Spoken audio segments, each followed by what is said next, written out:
Three stages ng buhay natin. Kapag ikaw ay nasa 20s, you have the time, the energy, but you don't have money. Ito yung stage ng buhay natin na umaasa pa tayo sa bigay ng magulang natin. Kapag nasa 30s to 40s naman tayo, we have the money, the energy, pero wala naman tayong time.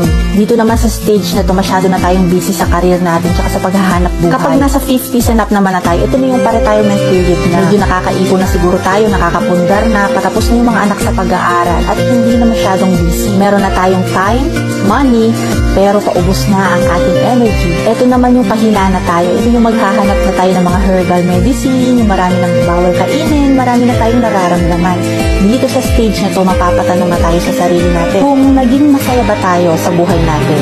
Ilan sa mga nakakausap ko na nasa ganitong age na, ito yung mga pinagsisisihan nila. Una na dyan, yung nagsisisi sila sa mga time na hindi nila nakasama yung pamilya nila, lalo na yung mga anak nila.